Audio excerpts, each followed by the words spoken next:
It should be late for me.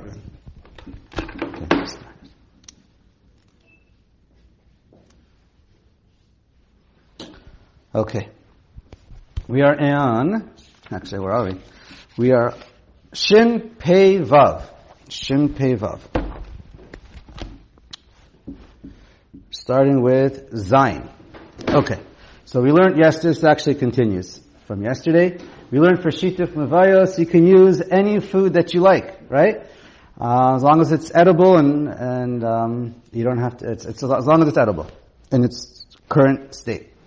We learned yesterday that either you can use plain bread, and that would be 6 to 8 eggs worth, machlokas. And right, we won't get into all the different shiurim, mizmanenu, but that's what that is. Then we learned that you can also use whatever is normally eaten with bread for a meal, you can use that portion worth. So for, let's say, each meal, just to recap, let's say each meal, in case I didn't say it correctly, each meal, let's say you can have one large chicken breast, one schnitzel, 3 or 4, also depends on how many, what size pita you need, but whatever, let's say for argument's sake, 3-4 scoops of hummus, that would be one meal. So you need to have enough for 2 meals. So you actually need to have, that's where 6 or 8 eggs, because each meal is 3 or 4. So you need to have double of that, of whatever normal, could be, anyways. Per person of 32. No, for this, the max, all you need is 8 eggs. So this way, we'll get to tchumin later. For this, all you need is 6 to 8 eggs. Okay. So 2 meals worth. So it would be 2 pieces of chicken. Let's say 8 scoops of hummus, for argument's sake. Okay.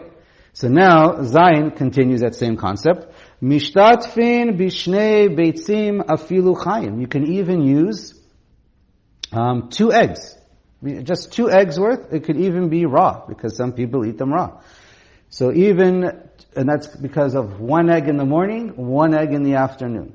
So that's 2 eggs in total, and you can make your Shitufei Mevo'os on that. Bishnei rimonim, 2 pomegranates.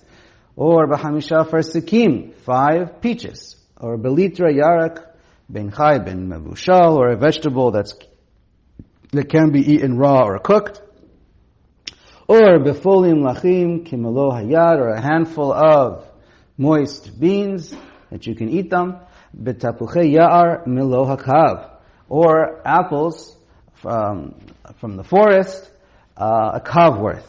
Now, just a quick mathematics, again, I may or may not be exactly accurate, but basically a kav, that's the portion, again, we're looking for portions that people would eat for 2 meals. And a kav is about 24 beitzim, so you're looking about 12 for every meal. And I don't know, everyone can use their own imagination, and it depends, what you call a beitza, but maybe just, so we could grasp, perhaps maybe 2.5 apples per meal. So whatever, everyone can imagine what they like. Small discussion, that same shiur might only be by tapuchei ya'ar, because it's maybe less common to eat, or maybe that's just an example and it applies to all fruits. Okay, again, not so lamaisa, but that's, okay, discussion exactly how that applies to other fruits that are not mentioned. Okay, chet. Mishtatvin afilu be'ochel she'eno ra'ui lo im ra'ui l'shum adam. Now you can do Shitufei Mevo'os even with, food that you yourself cannot eat, but it is edible by somebody. For example, kagon l'nazir b'yayin. A nazir could use, we learn 2 revi'its of wine. Even though he himself can't drink the wine, but it is edible. Ul Yisrael b'truma. Yisrael can use truma, even though he himself can't eat it. Or a person who has a neder, a shavua, and he says he's not going to eat this food item, he can still use the food item because it's kosher, it's edible by other people. Alright. Okay. Can it be non-kosher food? I don't know, now that I mentioned that.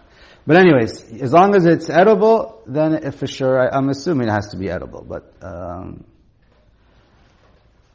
right. Because a shituf is only done with Jews anyway. You're not doing schiras. Okay.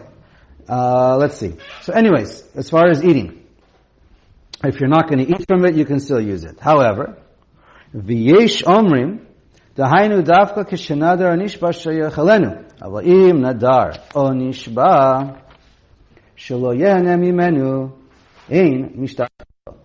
So this yesh omrim holds that you can't use it if you made a shvuah not to get benefit from it, because this is benefit.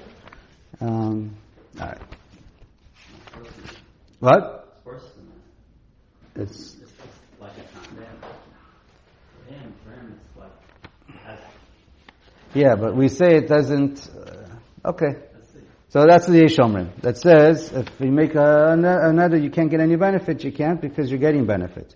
Mishnah Berurah just points out, we're going to see it, that's only applies by Shituf or Eruvin Chatzeros, that if you make a Shvuah not to get benefit, you can't use it, according to the Yesh Omrim. But Eruvin Tchumin would not be a problem. Why? Because we're going to learn Eruvin Tchumin you're supposed to only do if it's L'Shem Mitzvah. Again, the definition of Mitzvah could be a loose translation or application, but if it's Davar Mitzvah, we say Mitzvahs Lav Lehenos Nitnu, and even though you make a Shavua not to get benefit, we say that's not benefit. It's for the purpose of the Mitzvah. So, okay. We'll see. V'im Amar Konam Hanaso O Achilaso Alai. If this person says there's going to be a Konam, kind of treat it like Hektish, or you make a Shavua, that I'm not going to get any benefit from it, or that I'm not going to eat from it, L'kuli alma ein mishtatef ba. So everyone says you can't get any benefit from it. You can't use it for a shituf. So this is a question. It's a whole discussion. We won't get into too much detail how to understand this line, but it could be you had to. The only time it's a problem is if you say konam hanaso and the words achila so alai, or so you say the words hanaso alai. Then it could be that it's a problem.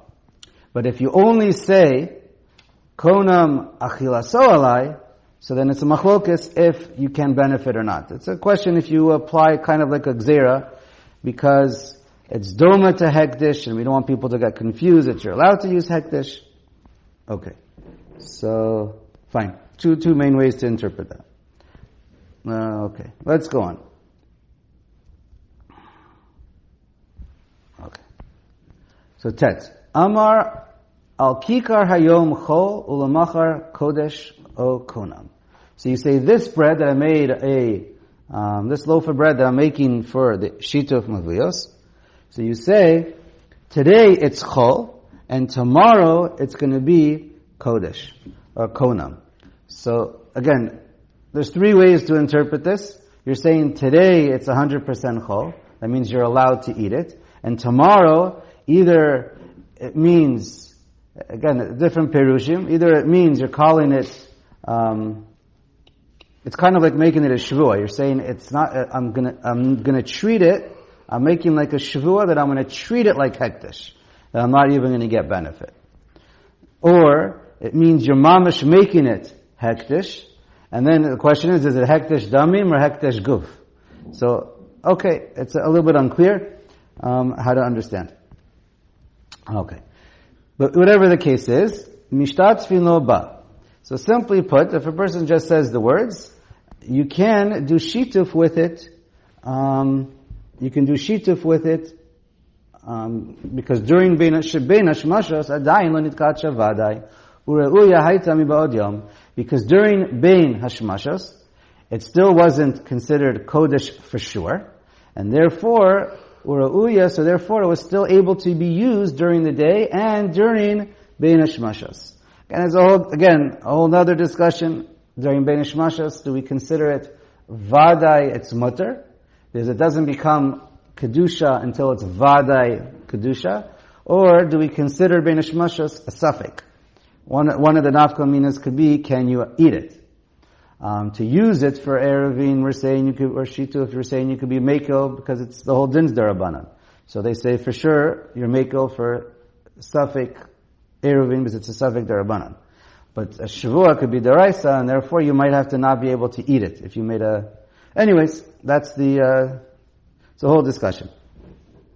Again, so simply put, you say today Chol, tomorrow Kodesh, it works for Eruvin. And then it depends what kind of hektish. Either it could be that it automatically becomes mutter, it could be that you have to redeem it on money. Again, that's another discussion. When we say L'machar Kodesh, it could be that it's only,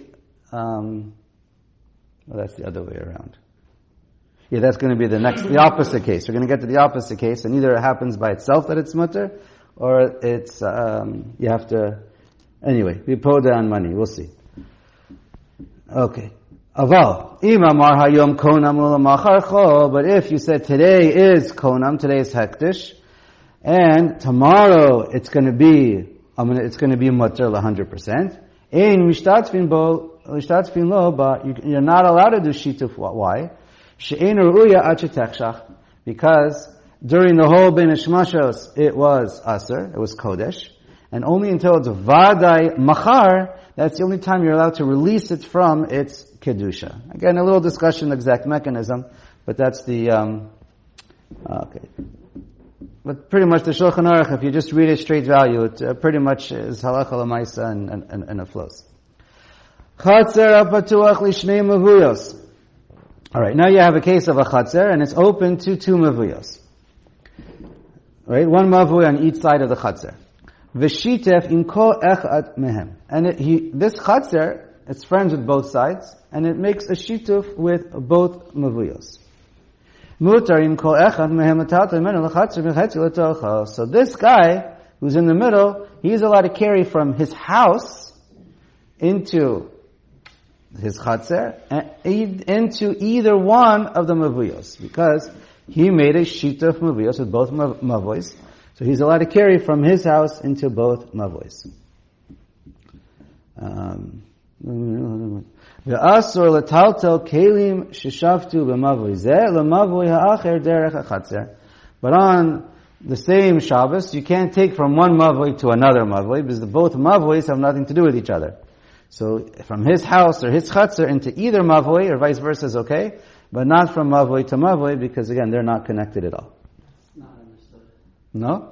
No, you could take from one chatzar to another chatzar if you figure out a way to get it to there. Why should this not? Okay, just to clarify, what it means is you can take it, and we actually saw this, because all rishus hayachid that are outdoors is considered one rishus hayachid. So you could take it. No, so what it means, you're right, you could take it from a mavoi into a chatzer, into another mavoi, as long as the kelim were outdoors when Shabbos started, and as long as you're staying outdoors. But you can't take it from a house in one of the other mavois. Now we're good? Thank you. Said better. You can't take it from a house from a mavoi into the other mavoi. Okay. I'm assuming the Mishnah Berurah says that straight out, but that's okay. Let's keep going. Ve'im lo shitef im shum echad mehem. This middle chatzer did not make a shituf with either one of the mavois. So imhu ragil im shneim latzed v'lavo bechol derech aliyam oser al shneim. So if he normally goes through either mavoi in order to get to the marketplace or just the main road, so then he's oser on both of them. And in other words, his chatzer is like every other chatzer attached to the mavoi, and each one is oser on them.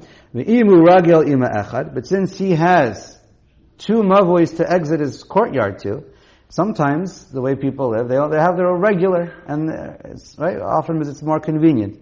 You have the regular way that he always goes through. V'imasheni enu ragil, but he rarely goes through the other one. He does sometimes, but not regularly. Oto shiragil oser. So we say halachically, the one that he normally uses, he's oser, because he's connected to that one. V'she'eno ragil eno oser. But the one that he doesn't usually use, he's not oser. V'im shitef im oto she'eno ragil. And if you make a shituf with the one that you're not regular with, really, it means you make a shituf with either one. But here, we already had the other side, sort of, even without an shituf. So now we're saying, even if you make a shituf with the one that you don't normally use, so now for sure you could go that way. Hutar haragil atzmo im shitfu b'neim. So then, the other one, he cannot use. But the other chatzer, the other mavoi that even though he's ragil with the other mavoi, since he made a shituf with the other mavoi, he goes to the other mavoi. He can carry to the other mavoi, and he's not oser onto the other people, and he has no shaychus to the other people. He didn't make the other people, if that mavoi, the other mavoi, he has no shaychus to, and if they want to carry all those chatzeros to that mavoi, then they have to make their own shituf if they want to. Because basically, if you make a shituf on either direction, that's the one you made a shituf with, and by definition we say that's as if you were masalik yourself, you removed yourself, or a mevatel reshus to the other one. V'chein, you would often go to both. V'shitef im echad mehem. You choose one of them. Mutar hasheni sherei silik atzmo mimenu. Oh, he says it beferish. Okay, so therefore, as long as you do one, then that works, and the other one you have nothing to do with, automatically. Ve'im hamavoy sheragil bo shitfu b'neihem. And if the one that you normally normally use, and you made a shituf with them, ve'oto she'ein ragil lo shitfu, and the other one, there was no shituf. The one that you don't normally use, that mavoi did not make a shituf. Vehu lo shitef lo imzeh velo imzeh. Okay. So what happened? This middle chatzer did not make a shituf. He wasn't involved in either side, and and neither one of them made one? Oh, what just happened? Right, the Ragil made a shituf. Right, so he should be, so we already learned, he should be oser onto the one that is Ragil. Right, we already learned, if a Chatzer has two ways to go, and he has his normal way, and he wasn't involved on either side, automatically then he's oser only the one that he's Ragil with. So what happens? Dochim oto. Then the people of the shituf, that everyone else got involved in the ragil mavoi, they all made a shituf. So they tell him, sorry Buster, you can't come this way anymore. You have to walk the way, even though you always walk this way, and you have rights, but we're telling you, from now on, you have to walk the other way. It could be just for Shabbos, I'm actually not sure. But they tell him, at least for Shabbos, that's for sure, you have to go the other way. I'm pretty sure that's correct. V'yistalek me'oto shiragil kadei shehe mutar. And he's basically masalik himself. I'm pretty sure it's just for Shabbos, because it's always bittul rishos, it's just for Shabbos. So they tell him, for Shabbos, masalik yourself from our mavoi, since you didn't join and you're asar to us, you go the other way. And that's fine. Kevan shehu eno mafsid b'davar sherei lo shitef imahim. He has nothing to lose anyway, because he can't use it anyway. He wasn't mistarif. V'yesh revach la'achem, and everybody else has a win for them. Sh'al yedei zeh yumutayim. They all can go. They can all carry now, because he goes the other way. Therefore, halachically kofinoto, they can force him to go. Exactly how they enforce it, I don't know, but kofinoto, however they can, they force him to go the other way. Almidas stom, because it would be a meiser rishus for him. It would be mamish evil for him to refuse and ruin it for everybody. He has nothing to lose, only to ruin it for the entire population involved with this mavoi. Again, the population could be 2 people, could be 1,000 people, but it's a midas stom, and the din is he has to go the other way. Shin pei zayin. Oh, stop. You want to stop? Yeah, okay. Fine.